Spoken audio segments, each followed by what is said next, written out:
The Oracle of Zenthari floated in her crystalline chamber, her translucent form pulsing with the ethereal light that marked her species as the galaxy's most revered seers. For 3 millennia, the Zenthari had guided the Galactic Council with their prophetic visions, preventing countless wars and catastrophes through their gift of foresight. But today the Oracle trembled. "The rage," she whispered, her voice carrying across the vast council chamber where representatives from 47 worlds had gathered. "I see the rage of the young species, the humans. It burns like a crimson star, consuming everything in its path." Ambassador Krell of the Vorthak Empire leaned forward, his 6 arms gesturing dismissively. "The humans? Those primitive bipeds from the outer rim? Oracle, surely your vision is clouded. They've barely achieved interstellar flight."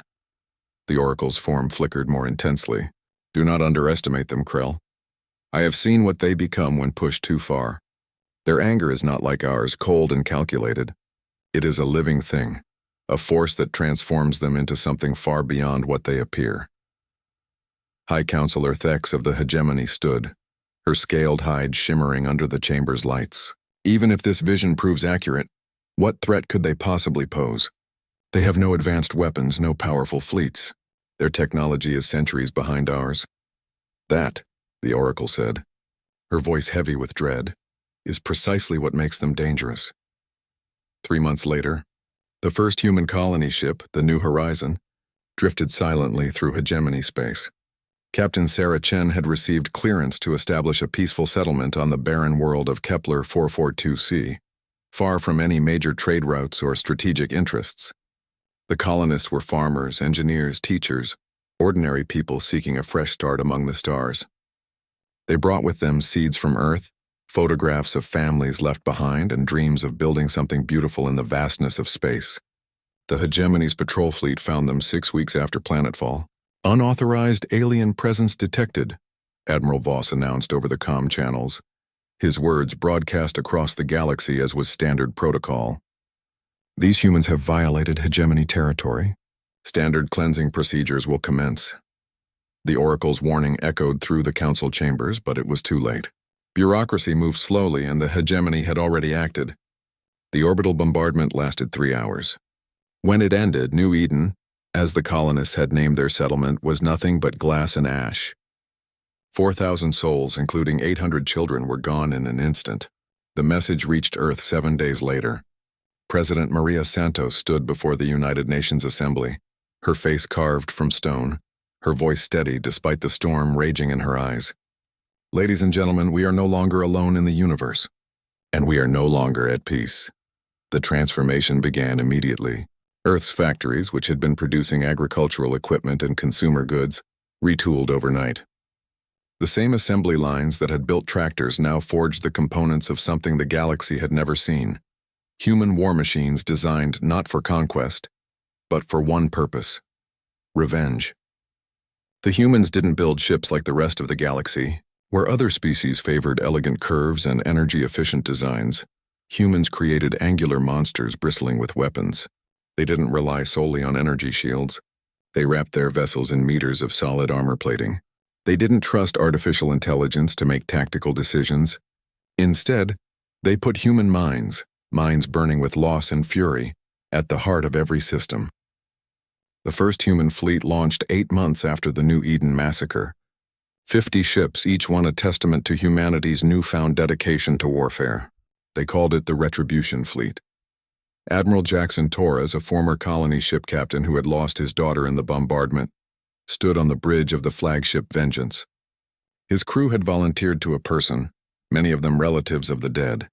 They wore black armbands and carried photos of those they'd lost. "Sir," reported Lieutenant Kim, her voice tight with controlled emotion, "Hegemony fleet detected. 47 vessels, standard configuration." Admiral Voss appeared on the view screen, his scaled features arranged in what he probably thought was an intimidating expression. "Human vessels, you are trespassing in hegemony space. Surrender now and your deaths will be swift." Torres didn't blink. "Admiral Voss, you killed our families. Our children. Did you think we would simply forget? Your species is primitive," Voss sneered. "We will crush you as we did your pathetic colony." "No," Torres replied, and his smile was colder than the void between stars. "You really won't." The battle began with the hegemony fleet launching their standard energy barrage, enough firepower to level a city. The human ships didn't dodge or weave with elegant maneuvers. They simply endured. The energy beams struck their armor plating and scattered, leaving scorched metal but intact vessels. Then the humans returned fire. Their weapons weren't exotic particle beams or quantum disruptors. They were kinetic rounds, massive slugs of metal, accelerated to incredible velocities by magnetic fields. Simple, brutal, effective. The first hegemony ship to die took a tungsten rod through its core at 30% the speed of light. It simply ceased to exist, vaporized in an instant. The second ship tried to retreat and took 3 rounds in its engines. It tumbled through space, leaking atmosphere and crew. Impossible, Voss whispered as his fleet disintegrated around him. Your technology is primitive. Maybe, Torres admitted as vengeance closed in on the hegemony flagship. But our rage isn't. The battle lasted 6 hours. When it ended, the human fleet had lost 3 ships. The hegemony fleet was debris. Word of the engagement spread across the galaxy like wildfire. The humans had done the impossible. They had defeated a superior force through sheer, relentless fury. But they weren't finished. The Retribution fleet moved through hegemony space like a plague. They didn't target military installations or strategic resources. They hunted the ships and stations that had participated in the New Eden massacre, finding them with a thoroughness that terrified other species. The Oracle of Zenthari watched the reports flooding in, her crystalline form dim with sorrow. She had tried to warn them. She had seen this future in her visions. The sky above hegemony worlds burning red with the light of human weapons, the terror in alien eyes, as they realized they had awakened something terrible. They're not conquerors, she told the assembled council as they watched the feeds. They don't want territory or resources. They just want justice, and they will burn the galaxy to ash to get it. High Counselor Thex's scales had lost their shimmer. Can they be stopped? The Oracle was quiet for a long moment. I see 2 paths. In one, we unite against them and the galaxy bleeds for 1,000 years. In the other? She paused, her form flickering. We give them what they want. And what do they want? Thex asked, though she already knew the answer. Admiral Voss, the Oracle replied, and every being who participated in the massacre. They want them to face human justice. The choice was no choice at all. 3 days later, Admiral Voss was delivered to the human fleet in chains, along with every officer and crew member who had fired on New Eden. The handover took place in the same star system where the colony had died. Admiral Torres received them personally.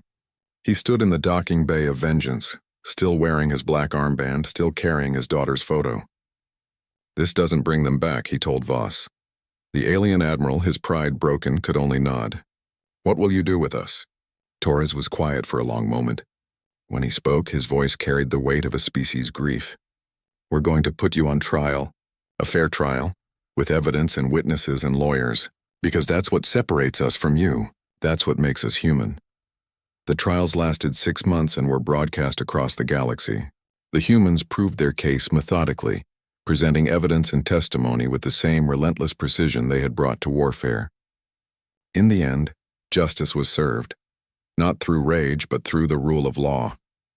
The Oracle of Zenthari had been right about one thing. The sky had burned red, but she had been wrong about the lasting consequence. When the fires finally died, they left behind something new, a galaxy that had learned to respect the fury of humanity, and more importantly, the principles for which that fury burned. Humanity's rage had been terrible to behold. But their justice, tempered by mercy and guided by law, proved far more powerful than any weapon they had forged.